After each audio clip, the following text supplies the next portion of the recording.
The Middle Ground by Zoe Whittall. This is an Orcabook publisher's audiobook, narrated by Michelle Monteith. For my small town girl.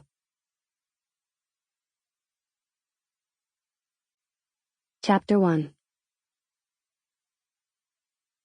When he put the gun to my neck, I closed my eyes. A simple reflex. I imagined the cold metal tip was really just a magic marker, a wet cat's nose, or the small Super Ball my son was always losing behind the couch cushions. What happens when you feel the graze of a gun against your skin? Either you die or your whole life is changed. I'd been doing this thing while drinking black coffee. I would close my eyes so I could pretend it still had cream in it. Apparently, you can lose 5 pounds in a month just by giving up the half and half. I'd been trying to psych myself out. Eyes shut, I'd imagine it all differently. It didn't work with the gun, either. It could have been any ordinary day, really. It started out that way. I poured a cup of coffee into my favorite "We Can Make a Difference" mug. I spooned a lump of cat food into a dish for Simon. Balancing both cup and dish, I kicked open the screen door.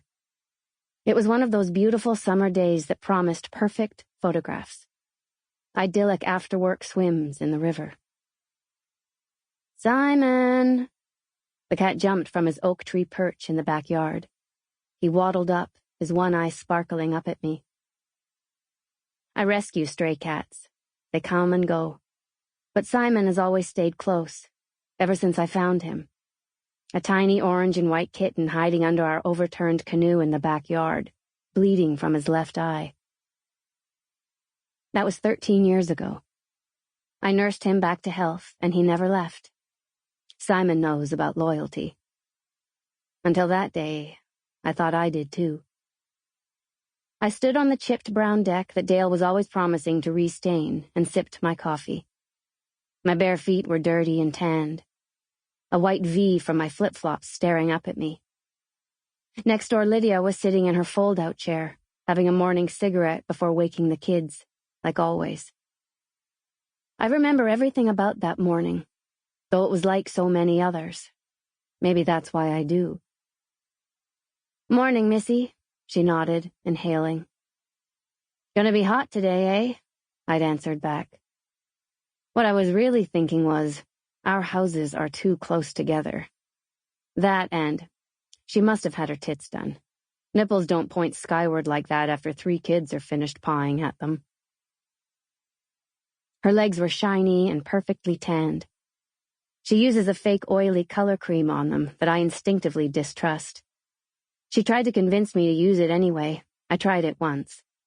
For 2 weeks, my legs looked like someone colored on them with orange highlighter. Still, there wasn't really much pretty about Lydia. Maybe from 10 feet away she looked pretty, but up close, her features were awkwardly placed and covered in too much concealer. We both stared out into our yards. I'd hoped she wouldn't want to talk. It was too early. Anyway, she really only liked to talk about herself, and she wasn't that interesting. In high school, she was really geeky. She wore thick round glasses and played the trombone. She wasn't all that smart or anything, like some of the other nerdy kids. Then she went away to college. She came back all sex and confidence. Sometimes, though, like when she smoked in the mornings, she still looked the picture of grade 9 awkwardness.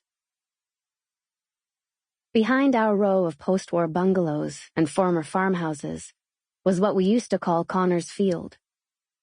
Now, 2 rows of identical pink brick duplexes filled the land between our street and the highway overpass. We used to live in a small town. Now the city stretched so far we were almost a suburb. The people in the pink houses took the train to the city to work and shopped at the new superstore on the edge of town.